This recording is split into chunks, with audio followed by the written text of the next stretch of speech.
یہ اپیلیں لگیں، ان کے اوپر فیصلے آئیں اور ہم دنیا کو کہہ سکیں کہ ہماری پاکستان کی عدالتوں نے عمران خان کے خلاف فیصلہ دیا، اس میں ہمارا کچھ لینا دینا نہیں ہے، اور انٹرنیشنلی جب ہمیں کوئی کنفرنٹ کرے گا تو ہم یہ فیصلے نکال کر ان کے سامنے رکھ دیں گے۔ دوسری چیز بہت ہی امپورٹنٹ ہے دوستو،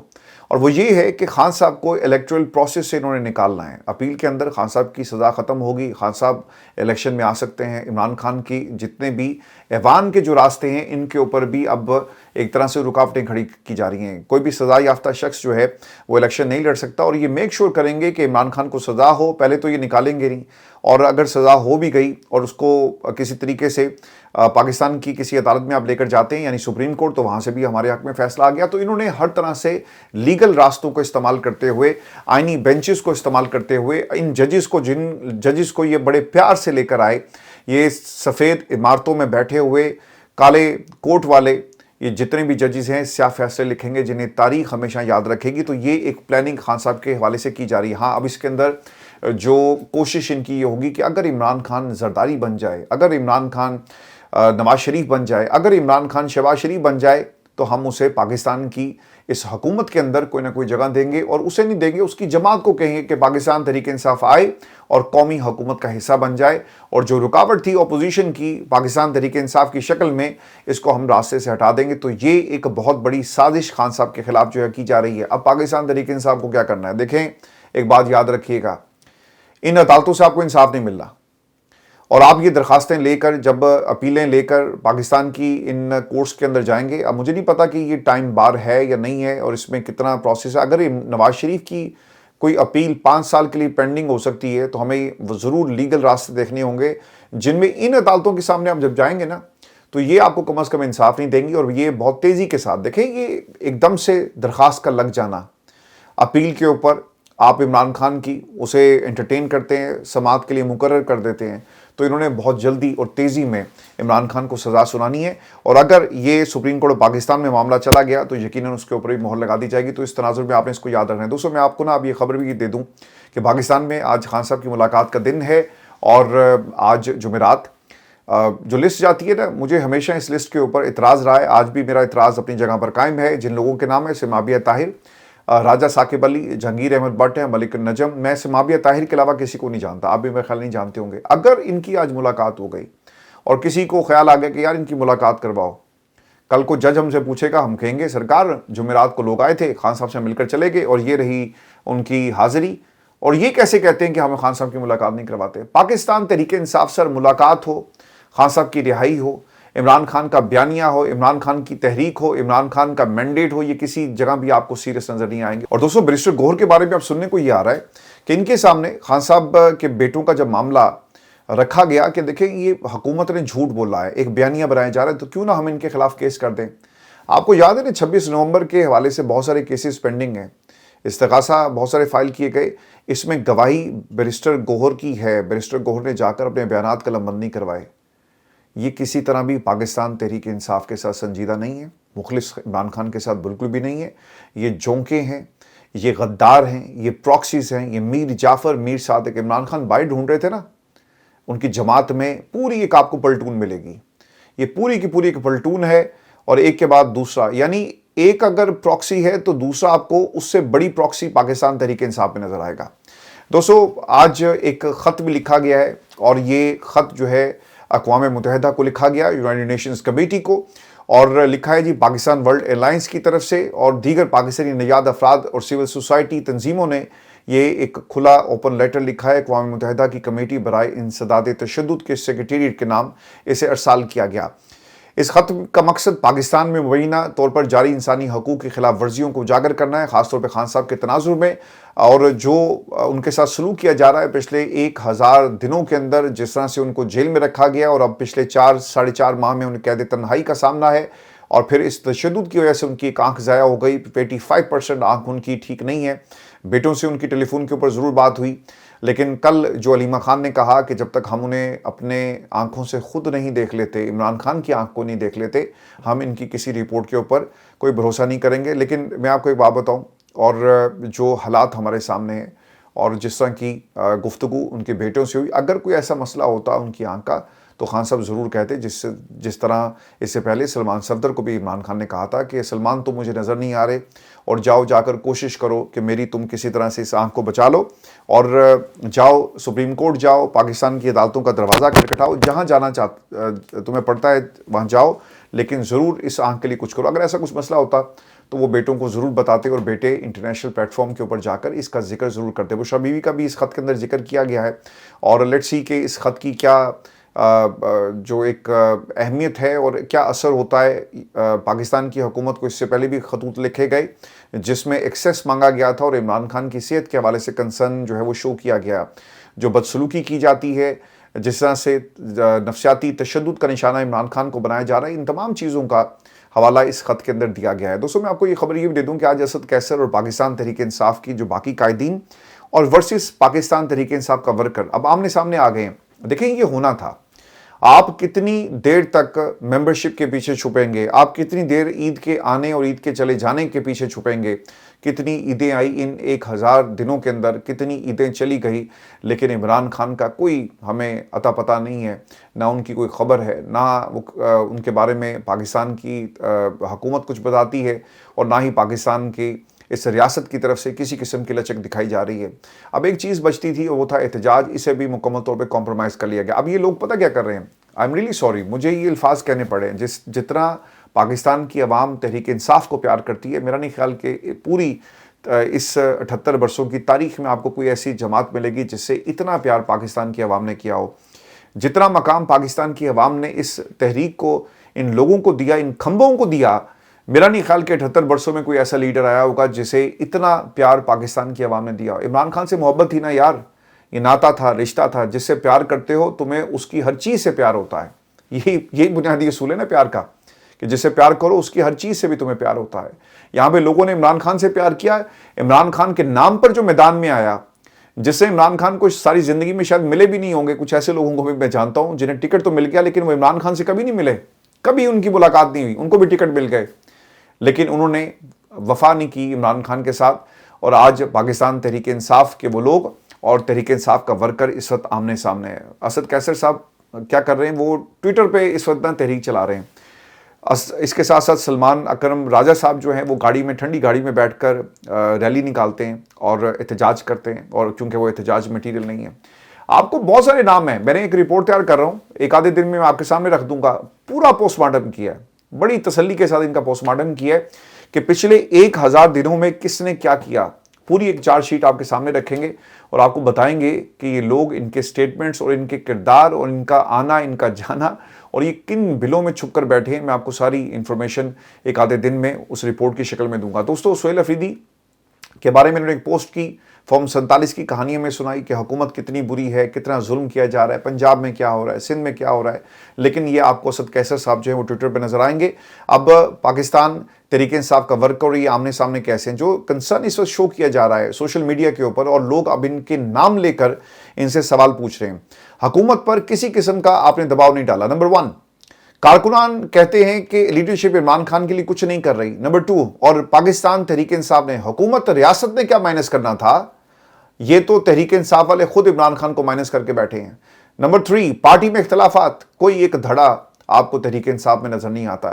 سارے دھڑے جو ہیں وہ تقسیم ہو چکے، کئی دھڑے آپ کو نظر آئیں گے، ہر دھڑا اپنی بقا کی جنگ لڑ رہا ہے، ہر دھڑا اس وقت پاکستان کی اسٹیبلشمنٹ کی طرف سے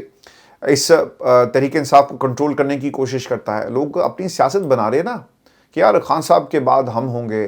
پاکستان کی اسٹیبلشمنٹ ہوگی اور ہمیں ہی گدی دی جائے گی اس جماعت کی، لہذا کوشش کرو، اور یہ ریس لگی ہوئی ہے۔ آج میرے لیے ویسے حیرانگی کی بات ہے، آپ نے شاید وہ آرٹیکل دیکھا بھی ہو، شیخ وقاص صاحب نے جی ایک آرٹیکل لکھا ہے ایک اخبار کے اندر، اور اس کا ٹائٹل ہے G P T I versus field order. Field order باہر نہیں ہے، فیلڈ آرڈر پاکستان تحریک انصاف میں آپ جیسے لوگوں کی وجہ سے ہے۔ اور پاکستان تحریک انصاف، عمران خان کی پوری زندگی کمائی یہ عوام اور اس کی محبت ہے جس کو آپ کے حوالے کیا گیا۔ آپ تو سارے پیرا شوٹر سے، کوئی ادھر سے آیا، کوئی ادھر سے آیا، کسی کوئی پاکستان تحریک انصاف میں اس لیے آنا پڑا کیونکہ وہ پاکستان کی اسٹیبلشمنٹ کی پراکسی کے طور پہ کام کرنا چاہتا تھا، کسی کو اپنا بڑھاپا بچانا تھا، کسی کو آخری وقت کے اندر ٹھنڈی اے سی والی گاڑی میں، جھنڈے والی گاڑی میں بیٹھنا تھا، کسی کو حکومت چاہیے تھی، کسی کو اپوزیشن لیڈر بننا تھا، کسی کو اپنی سیاسی وراثت کو زندہ رکھنا تھا، کسی کو پاکستان کی اسٹیبلشمنٹ کو یقین دلانا تھا کہ عمران خان کی جماعت میں بہترین آپشن میں ہوں اور میرے اوپر آپ انویسٹمنٹ کریں۔ سر سیاستدان ایسے ہی ہوتے ہیں۔ یہ جو لاٹ آپ کے سامنے ہے نا، یہ اسی طرح کی لاٹ ہے۔ کوئی آرٹیکل لکھ رہا ہے، کوئی ٹویٹ کر رہا ہے۔ اب یہ آرٹیکل انہوں نے لکھا، مجھے اس پہ کوئی حیرانگی نہیں، اور اس میں کیا لکھا ہے مجھے اس سے بھی کوئی غرض نہیں ہے۔ لیکن اب یہ جنگ آرٹیکلز اور اس کے ساتھ ساتھ ٹویٹر کے اوپر لوگ لڑیں گے، لیکن پاکستان تحریک انصاف کا ورکر جو اب ان سے سوال کر رہا ہے، کارکنان تنقید کر رہے ہیں کہ تحریک انصاف کی موجودہ لیڈرشپ اس نظام کو سہارا دینے میں معاون ثابت ہو رہی ہے، اور اگر ایسا چلتا رہا تو عمران خان کبھی رہا نہیں ہوں گے۔ سر یہ 1000 دن ہو گئے نا، یہ کئی ہزار دن گزر جائیں گے، عمران خان کی سزا بھی اللہ نہ کرے پوری ہو، اور اس سے پہلے کوئی معجزہ ہو جائے، کوئی کرشمہ ہو جائے اور پاکستان کی عوام خود ہر چیز کو اپنے ہاتھ میں لے لے۔ ان سے تو نہیں ہوگا۔ جنہوں نے اپنے جو کاروبار ہیں وہ چلانے، جو ان کا ٹرانسپورٹ کا بزنس ہے وہ چلے گا، یا پھر یہ تحریک چلائیں گے۔ یہ اسد کیسر صاحب جو ہے نا، کیا کیے انہوں نے پچھلے 1000 دنوں کے اندر خان صاحب کی تحریک کے لیے؟ آپ کو یہ کبھی کسی تحریک کے اندر جب بھی کوئی لانگ مارچ ہوتا ہے اسے لیڈ کرتے ہوئے نظر نہیں آتے۔ یہ بیٹھ جاتے ہیں ٹی وی پر، مولانا فضل الرحمان سے ملاقات کرنی ہو، آگے پیچھے جانا ہو، اس سے زیادہ ان کا کوئی کردار نہیں ہے۔ اور پھر علیمہ خان بار بار کہہ چکی ہیں کہ 10,000 بندے لاؤ۔ یار 10,000 بندے لانا اور نکالنا کوئی مسئلہ ہے؟ اڈیالہ جیل لایا جا سکتا ہے نا۔ ہاں اگر کسی کو سینیٹر بنانا ہو نا تو پھر KPK سے قافلے چلیں گے اور وہ لاہور جا کر رکیں گے، اور پھر راستے میں ان کو روکے گا بھی کوئی نہیں، اور پھر لوگوں کو سینیٹر بنا دیا جاتا ہے۔ لیکن علیمہ خان کے کہنے کے اوپر 10,000 بندہ اڈیالہ کے باہر نہیں بیٹھے گا۔ کارکنان تنقید کریں کہ پارٹی لیڈرشپ بتائے کہ عمران خان رہائی فورس بنانی تھی، اس میں اب تک کتنی ممبرشپ ہوئی اور کتنے کیمپ قائم کیے گئے۔ دیکھیں یہ ممبرشپ والا معاملہ نا ویسے ہی مجھے کبھی بھی پسند نہیں آیا۔ جو پاکستان کی عوام نے تا حیات ممبرشپ لی ہوئی ہے نا، بغیر کسی فارم کے، بغیر کسی پتے کے، بغیر کسی تصدیق کے، بغیر کسی دستخط کے، بغیر کسی پہچان کے، وہ تھی 2024 کا الیکشن، پاکستان کی عوام نکلی، انہوں نے عمران خان کو ووٹ دیا۔ اس سے بڑی کوئی آپ کو ممبرشپ نہیں چاہیے، یہ تا حیات ممبرشپ ہے۔ لیکن آئی ڈونٹ نو یہ کس کا فیصلہ تھا۔ اس سے ایک بڑا نقصان تحریک انصاف کو یہ ہوگا، اور یہ سمجھیں، اس پہ بلا وجہ تنقید کرنے کی پاکستان تحریک انصاف کے دوستوں سے میں کہہ رہا ہوں ضرورت نہیں ہے۔ جب آپ کسی کے قوائف اور چیزیں کسی پین ڈرائیو میں رکھ کر ممبرشپ فارم میں کہیں نہ کہیں تو ان کا ڈیٹا کلیکٹ ہو رہا ہوگا نا، آپ لوگوں کو دیکھیں نا، وہ تو پہلے ہی لسٹیں تیار کرتے پھر اچھا یہ عمران خان کو رہا کرنے کے لیے نکلیں گے، اور دوسری طرف اسلام آباد سپریم کورٹ آف پاکستان کا اگر فیصلہ آ گیا وفاقی آئینی عدالت کا کہ یہ لوگ جو نکلے ہیں یہ غیر آئینی کام کر رہے ہیں، غیر قانونی کام کر رہے ہیں، اور لسٹیں پہلے سے تیار ہوئی، تو ان لوگوں کے خلاف بھی کریک ڈاؤن کیا جائے گا۔ ان کے پتے ہیں، ان کے نام ہیں، ان کی شناخت ہے، ان کے ID کارڈ نمبرز ہیں، ان کے ساتھ سر ظلم شروع ہو جائے گا۔ جب موب نکلتا ہے نا اور لوگ نکلتے ہیں تو اسے آپ انقلاب کہتے ہیں۔ آپ جو کام کرنے جا رہے ہیں آئی ڈونٹ نو یہ کس کا انجینئرڈ فیصلہ تھا، یہ کون کرنا چاہتا ہے، لیکن یہ پاکستان تحریک انصاف ایک طرح سے دیکھیں، لوگ اپنی جو نام ہے، نام پتے اور تصویریں کبھی بھی نہیں دیں گے۔ اور تحریک انصاف میں سر کس پہ آپ ریلائی کر سکتے ہیں؟ سارے تو لوگ جو ہیں وہ جا کر رپورٹ کرتے ہیں، اور میں تو بلکہ اس کے حق میں کبھی بھی نہیں تھا۔ ڈیٹا آپ کا اکٹھا ہوگا، ڈیٹا لوگوں کو دے دیا جائے گا، لسٹیں ان کے پاس ہوں گی، اور پھر وہ پورے ملک میں کریک ڈاؤن کریں گے۔ کیا ہوا ہے صحافیوں کے ساتھ؟ آپ تصور بھی نہیں کر سکتے لوگوں کو کس اذیت میں رکھا جا رہا ہے۔ لوگ بتاتے بھی نہیں ہیں کہ انہیں کس تکلیف کا سامنا کرنا پڑا، ان کے بچوں کو کس تکلیف کا سامنا کرنا پڑا۔ دوستو میں نے کبھی بھی آپ کو اپنی مشکلات آپ کے سامنے کبھی شیئر نہیں کی، چونکہ یہ میری چوائس ہے، اور میں جب تک ہمت ہے اسی طرح آپ کے سامنے سچ بولتے رہیں گے۔ یہ ہماری چوائس ہے کہ سچ ہم نے بولنا ہے یا ہم نے سچ ہمیشہ کے لیے دبا دینا ہے۔ یہ ہماری چوائس ہے کہ ہم نے ظالم کے آگے ڈٹ کے کھڑے ہونا ہے یا پھر ظالم کے آگے سر کو جھکا دینا۔ یہ آپ کی اپنی چوائس ہے نا، لیکن ہم دنیا کو اپنے زخم کیوں دکھائیں؟ یہ ایک مقصد ہے، یہ ایک کوشش ہے، وہ انشاءاللہ ہم کرتے رہیں گے۔ اور پھر ایران امریکہ اسرائیل جنگ کے حوالے سے میں آپ کو اپڈیٹ یہ کر دوں کہ اسرائیلی فوج نے رات گئے ایران پر شدید حملے کیے ہیں، جس کے نتیجے میں سپریم لیڈر کے مشیر اور سابق وزیر خارجہ کمال خرازی زخمی ہو گئے، جبکہ ان کی اہلیہ شہید ہو گئی ہیں۔ اسرائیلی فوج نے تہران میں کمال خزاری کے گھر پر حملہ کیا، سرکاری انفراسٹرکچر کو بھی نشانہ بنایا، ایسی خبریں بھی رپورٹ ہو رہی ہیں ودن ایران۔ اور ایران اور حزب اللہ نے جارحیت کے جواب میں اسرائیل پر میزائل داغ دیے، اور دارالحکومت تل ابیب سمیت مختلف علاقوں میں میزائل گرنے سے مکانات اور گاڑیوں کو نقصان پہنچا، یعنی ایک بڑی تباہی ہوئی ہے۔ اور یہ بھی خبر آ رہی ہے کہ خطرے کے سائرن سن کر بنکرز کی طرف دوڑنے والے 6 اسرائیل آبادکار